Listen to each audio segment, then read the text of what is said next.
The aviation squadrons of the Ottoman Empire, Turkish, Osmanlı Tayyare Bölükleri, were military aviation units of the Ottoman Army and Navy. The history of Ottoman military aviation dates back to June 1909 or July 1911. The organization is sometimes referred to as the Ottoman Air Force. The fleet size reached its apex in December 1916, when the Ottoman Aviation Squadrons had 90 airplanes.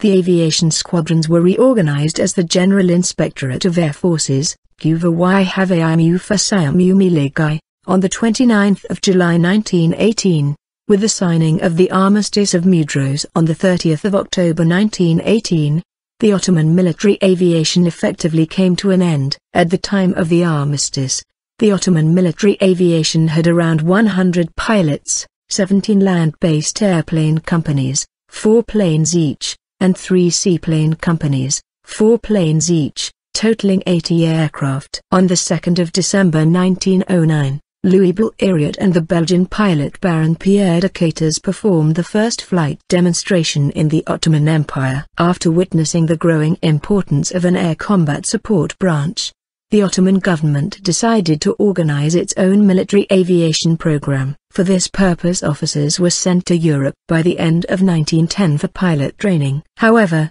due to financial difficulties, the student program was aborted and the trainees returned to the Ottoman Empire in the spring of 1911. Although left without any governmental guidelines for establishing an air force, the Ottoman Minister of War of the time, Mahmud Şevket Pasha, continued to encourage the idea of a military aviation program. On the 28th of June 1911, a written examination was held and on 4 July, Cavalry Captain Faisa, Evrensi, and Engineer Lieutenant Yusuf Kenan were selected. Faisa was sent to France and Yusuf Kenan was sent to Germany.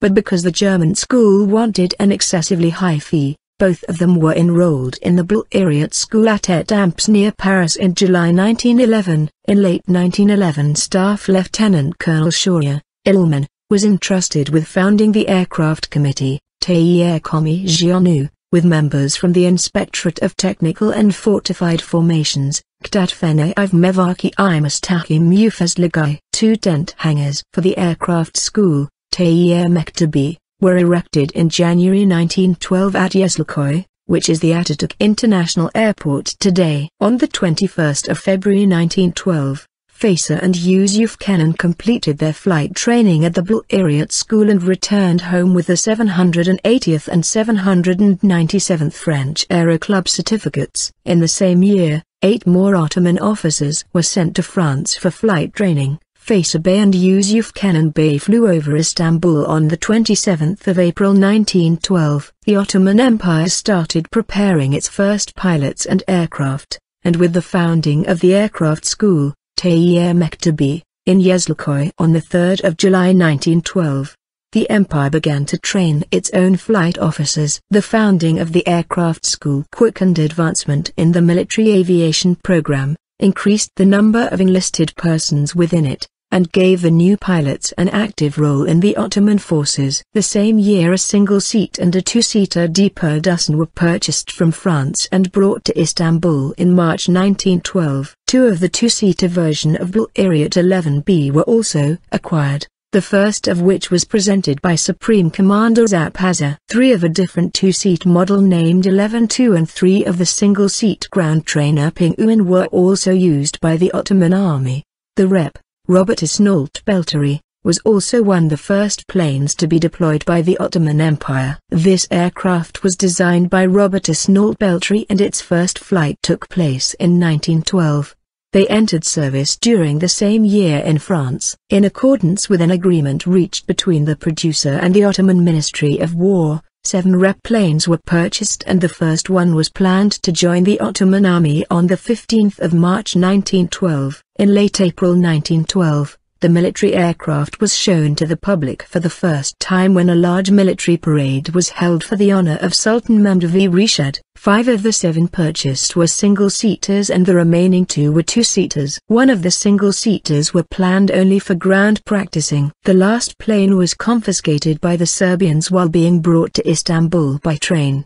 These aircraft were already out of service by 1914. By the end of 1912, The Ottoman army had a total of 15 airplanes, acquired mostly through private donations. Italo-Turkish War. In 1911, the Kingdom of Italy invaded the Tripolitania Vilayet, modern-day Libya, of the Ottoman Empire, using aircraft for reconnaissance and bombing missions for the first time in aviation history. On the 23rd of October 1911, an Italian pilot flew over Ottoman lines for reconnaissance, and the next day Italian dirigibles dropped bombs on ground targets, both of which represented the first effective use of aircraft in combat. Ottoman troops opened fire on an Italian aircraft on the 15th of December 1911. The first aircraft to be brought down in a war was that of Lieutenant Manzini, shot down on the 25th of August 1912, and the first aircraft to be captured was that of Captain Moiso,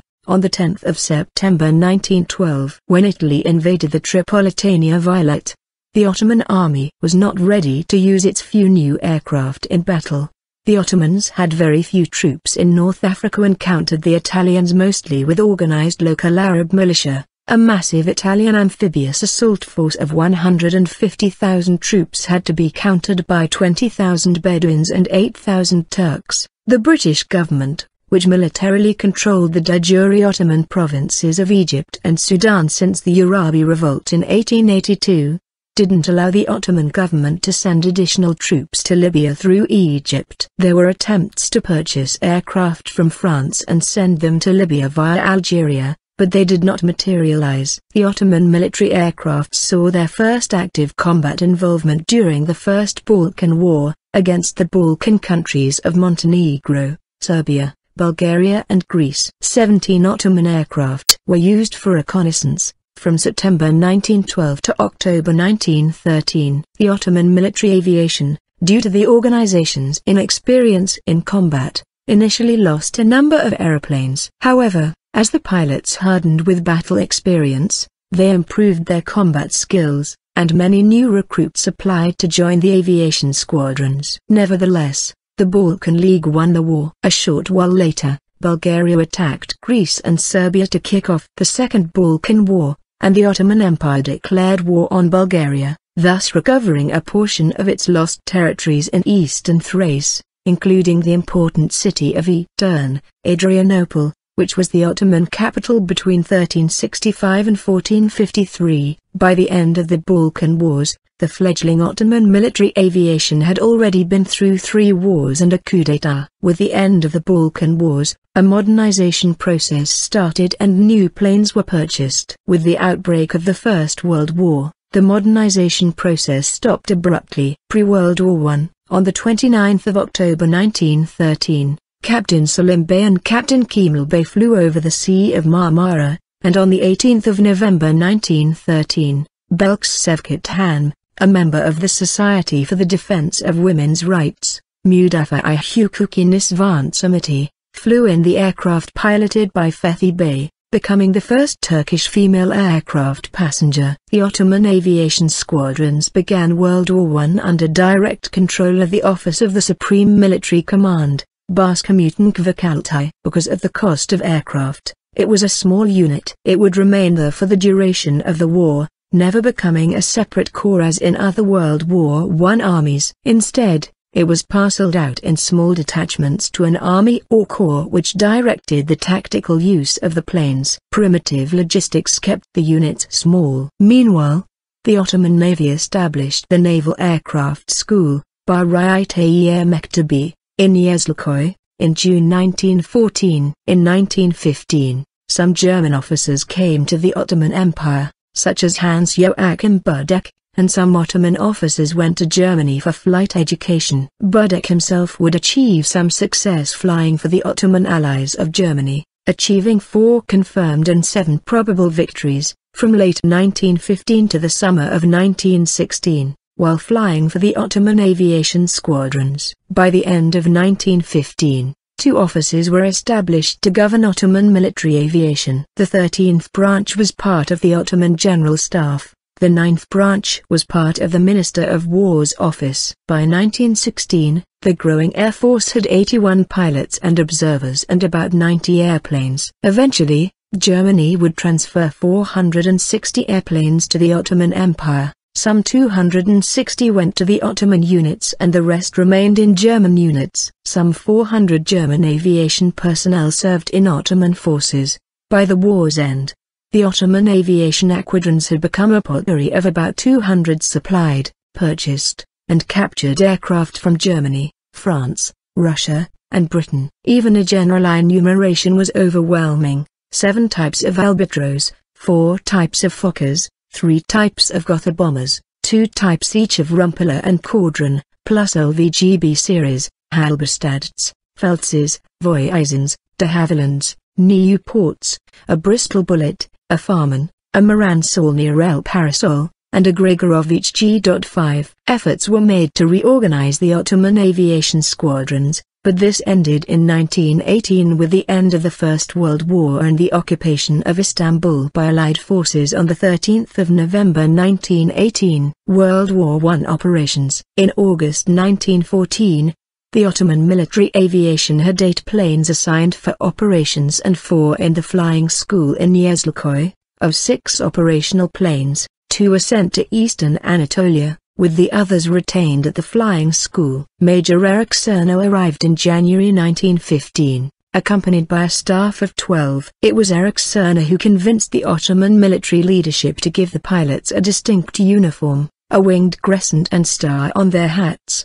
These men were parceled out to Ottoman detachments to fill out shortages in trained Ottoman personnel. Other German air personnel were later supplied. The augmentation became so extreme that one of the 7 detachments formed by the end of 1915 was wholly German, although they wore Ottoman uniforms. Total Ottoman personnel in these 7 detachments were 11 observers and 7 army pilots, 3 navy pilots, and 3 civilian pilots. The most important 1915 operation of the Ottoman aircraft detachments was the surveillance of the Gallipoli landing. This was performed by 2 detachments which was later reinforced. Ottoman airplanes from Gelibolu, Gallipoli, also attacked Allied and Greek naval targets and bases throughout northern Aegean. The Ottoman aviation squadrons deployed to fronts of Gallipoli, Mesopotamia, Western Thrace, Constantinople area and Caucasus in late 1915. The fleet size reached its apex in December 1916,